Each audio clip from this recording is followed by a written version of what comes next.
Hello दोस्तों, स्वागत है आप सभी का आपके अपने यूट्यूब चैनल सक्सेस मेरठ 2.0 पर। तो दोस्तों आज हम पढ़ने वाले हैं आरपीएफ एएलपी एंड टेक्नीशियन में आने वाले 20 महत्वपूर्ण साइंस से संबंधित प्रश्न और इनसे रिलेटेड फैक्ट के बारे में भी।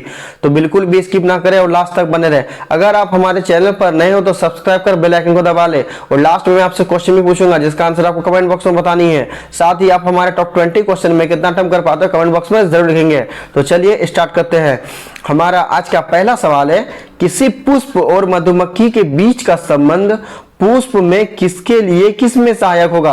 और दोस्तों किसी भी प्रश्न का उत्तर अगर आपको पहले से मालूम हो तो कमेंट बॉक्स में जरूर लिखेंगे। तो इसका सही उत्तर हमारा क्या हो जाएगा? ऑप्शन नंबर बी, परागन। परागन किसे कहते हैं दोस्तों? जब मधुमक्खी किसी पुष्प पर जाकर बैठता है तो उसमें क्या होता है, नर या मादा जनना उनके साथ चिपक करके किसी दूसरे पुष्प में वो चले जाते हैं। इस प्रक्रिया को क्या कहा जाता है? परागन कहा जाता है। हमारा अगला सवाल है, स्वर्णकार द्वारा सोने और चांदी की वस्तुओं को साफ करने के लिए निम्नलिखित में से किस अम्ल का उपयोग किया जाता है। और दोस्तों आज हम जो आपसे टॉप 20 क्वेश्चन डिस्कस करें, ये सारे के सारे इंपॉर्टेंट और 100% रियल आपके exam RPF ALP and technician एवं अदर आप कोई भी कॉम्पिटिटिव एग्जाम की तैयारी करते हैं तो उन सब में आने वाले ये रियल और मोस्ट वीवीआईपी प्रश्न है। तो बिल्कुल भी स्किप ना करें और लास्ट तक बने रहें। अगर आप हमारे साथ लास्ट तक बने रहते हो तो ये आपके लिए बहुत ही यूजफुल होगा। तो इस प्रश्न का सही उत्तर हमारा क्या हो जाएगा कि सोने और चांदी की वस्तुओं को साफ करने के लिए किस अम्ल का प्रयोग किया जाता है। तो इसका सही उत्तर हमारा हो जाएगा ऑप्शन नंबर बी, नाइट्रिक अम्ल। नाइट्रिक अम्ल के द्वारा सोने और चांदी की वस्तुओं को साफ किया जाता है। हमारा अगला सवाल है, वसा के पचने पर कौन से अणु बनते हैं। और दोस्तों ये इंपॉर्टेंट सवाल है और इसका सही उत्तर आप हमें कमेंट बॉक्स में जरूर लिखेंगे। तो वसा के पचने पर कौन से अणु बनते हैं? तो इसका सही उत्तर हमारा हो जाएगा option number B, fatty acid, जिसे वसीय अम्ल और ग्लिसरॉल भी बोलते हैं दोस्तों। तो वसा के पाचन के फलस्वरूप वसीय अम्ल और ग्लिसरॉल का निर्माण होता है। हमारा अगला सवाल है, निम्नलिखित में से कौन अपरद को सरल और कार्बनिक पदार्थों में अपघटित कर सकता है। और दोस्तों ये इंपॉर्टेंट प्रश्न है। तो इसका सही उत्तर हमारा क्या हो जाएगा? Option number C, fungal enzyme. दोस्तों एंजाइम देखकर ही आपको समझ जाना चाहिए दोस्तों कि सरल और कार्बनिक पदार्थों को अपघटित कौन कर सकता है। तो फंगल एंजाइम दोस्तों सरल और कार्बनिक पदार्थों में अपघटित कर सकता है। हमारा अगला सवाल है, फास्फोरस की परमाणु संख्या 15 है एवं इसका इलेक्ट्रॉनिक विन्यास 285 है। इसकी संयोजकता की गणना कीजिए। और दोस्तों इस प्रकार के प्रश्न आपके एग्जाम में हमेशा पूछे जाते हैं और ये बहुत ही इंपॉर्टेंट सवाल है। तो इसका सही उत्तर हमारा क्या हो जाएगा? Option number C, 3। चूंकि दोस्तों फास्फोरस की परमाणु संख्या कितनी होती है? 15 होती है और इसका इसी कितना होता है? 2, 8, 5 होता है। और दोस्तों इसको पूर्ण करने के लिए से कितने इलेक्ट्रॉन की आवश्यकता होगी दोस्तों? तो 3 इलेक्ट्रॉन की आवश्यकता होगी। यानी अष्टक प्राप्त करने के लिए इसको कितने इलेक्ट्रॉन की जरूरत है दोस्तों? 3 जरूरत है। तो जो प्राप्त करता है दोस्तों उसे को हम लोग क्या बोलते हैं? उसकी संयोजकता कहते हैं। जो रिसीव करता है उसे हम लोग संयोजकता बोलते हैं। और अगर आपसे एग्जाम में पूछा जाए कि फास्फोरस की परमाणु संख्या 15 है और इसका इलेक्ट्रॉनिक विन्यास 285 है तो इसकी संयोजी इलेक्ट्रॉनों की संख्या कितनी होगी? एक होता है संयोजकता और एक होता है संयोजी इलेक्ट्रॉन। दोस्तों जो बाहर में इलेक्ट्रॉन होता है उसे हम लोग बोलते हैं संयोजी इलेक्ट्रॉन और जितना उसे अष्टक प्राप्त करने के लिए वो जितना ग्रहण करेगा उसे हम लोग बोलते हैं उसकी संयोजकता बोलती है। तो चूंकि दोस्तों यहाँ 5 हमारा बाहर में इलेक्ट्रॉन है तो इसको अष्टक प्राप्त करने के लिए कितना जरूरत है दोस्तों? 3 जरूरत है। तो जो 3 को ये प्राप्त करेगा यही हमारा इसका क्या हो गया? संयोजकता। और जो बाहर में 5 इलेक्ट्रॉन हमारा दिख रहा है ये दोस्तों इनकी संयोजी इलेक्ट्रॉन है दोस्तों। हमारा अगला सवाल है और दोस्तों ये प्रीवियस ईयर 2018 में पूछा गया सवाल है। तो इसका सही उत्तर आप हमें कमेंट बॉक्स में लिखेंगे। सोनिक बूम तब उत्पन्न होता है जब किसी ध्वनि स्रोत की चाल क्या होगा दोस्तों? इसका सही उत्तर हमारा ऑप्शन नंबर ए, ध्वनि की चाल की तुलना में अधिक होती है। सोनिक बूम तब उत्पन्न होगा जब किसी ध्वनि स्रोत की चाल ध्वनि की चाल की तुलना में अधिक होगी। हमारा अगला सवाल है, निम्न में से कौन सा पदार्थ विद्युत का कुचालक और उष्मा का सुचालक है। और दोस्तों ये बहुत ही इंपॉर्टेंट सवाल है। साथ ही दोस्तों लाइक और शेयर जरूर कर दिया करेंगे। जो भी आपके दोस्त एएलपी टेक्नीशियन आरपीएफ या अदर कोई भी कॉम्पिटिटिव एग्जाम की तैयारी करते हैं तो उन सभी कॉम्पिटिटिव एग्जाम के लिए सारे प्रश्न बहुत ही महत्वपूर्ण है दोस्तों। तो बिल्कुल भी स्किप ना करें और लास्ट तक बने रहेंगे। अगर आप हमारे साथ लास्ट तक बने रहते हो तो ये आपके सभी कॉम्पिटिटिव एग्जाम के लिए बहुत ही महत्वपूर्ण होगा। तो इसका सही उत्तर हमारा क्या हो जाएगा कि निम्न में से कौन सा पदार्थ विद्युत का क्या होता है, कुचालक होता है, परंतु उष्मा का सुचालक होता है। तो इसका सही उत्तर हमारा हो जाएगा ऑप्शन नंबर ए, अवरक। अवरक दोस्तों विद्युत का कुचालक है परंतु उष्मा का सुचालक है। जैसे कि दोस्तों आप लोग जानते हैं कि जो इस्त्री वगैरह, आयरन वगैरह आप लोग कपड़ों पे करते हैं दोस्तों, तो उसमें किसका प्रयोग किया जाता है, अवरक का प्रयोग किया जाता है। और ये क्या करता है कि ये विद्युत का कुचालक होता है, परंतु आप देखते हैं कि उसमें से हमारा हीट निकलता है, तभी हम इस्त्री कर पाते हैं दोस्तों। तो ये क्या करता है, विद्युत का ये कुचालक है और उष्मा का ये सुचालक है। हमारा अगला सवाल है, पौधों की कोशिका में कौन मुख्य रूप से अंगक होते हैं जिनमें स्टार्च, तेल और प्रोटीन कणिकाएं जैसे पदार्थ जमा होते हैं।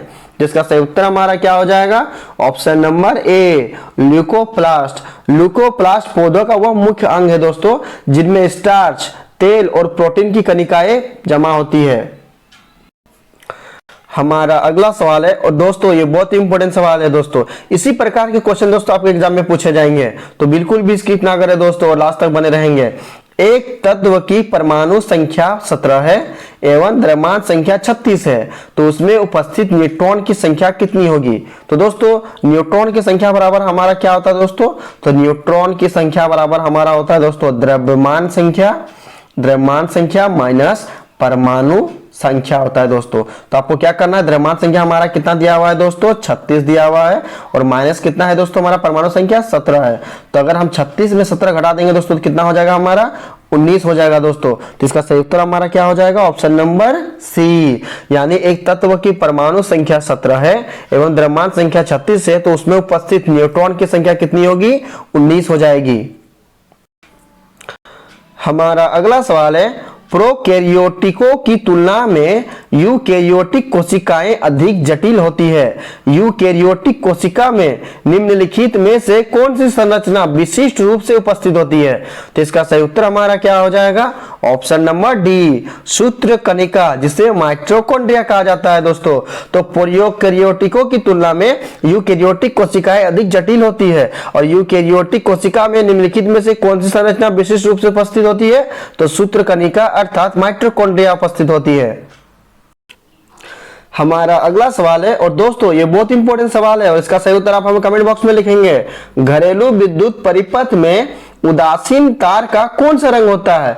उदासीन तार का मतलब होता है दोस्तों ठंडा वायर। तो ठंडा वायर का कौन सा रंग होता है, जिसका सही उत्तर हमारा हो जाएगा ऑप्शन नंबर सी, काला। जो घरेलू विद्युत परिपथ में ठंडा तार होता है दोस्तों उसका रंग काला होता है, और जो गर्म तार होता है दोस्तों उसका रंग किस प्रकार का होता है, तो उसका रंग लाल होता है। और जो दोस्तों भू संपर्क तार दोस्तों जो होता है उसका रंग किस प्रकार होता है, तो उसका हरा और पीला का दोस्तों क्या होता है, मिश्रण होता है। यानी इन तीनों ही पॉइंट्स आपके एग्जाम में क्वेश्चन पूछे जाएंगे दोस्तों, कि घरेलू विद्युत परिपथ में गर्म तार का रंग किस प्रकार होगा, तो लाल हो जाएगा। उदासीन तार का रंग या ठंडा तार का रंग किस प्रकार हो जाएगा, काला हो जाएगा। और दोस्तों भू संपर्क तार का रंग किस प्रकार होगा, तो हरा प्लस पीला का मिश्रण होगा। हमारा अगला सवाल है, किसी पदार्थ की ऊष्माधारिता मापने के लिए प्रयोगशाला में किस उपकरण का उपयोग किया जाता है।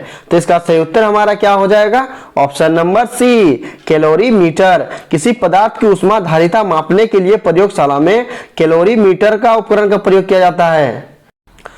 हमारा अगला सवाल है, निम्नलिखित में से कौन सा टिंडल प्रवाह दर्शाता है। तो इसका सही उत्तर हमारा क्या हो जाएगा, ऑप्शन नंबर बी, कोलाइड का मिश्रण। कोलाइड का मिश्रण टिंडल प्रवाह को दर्शाता है।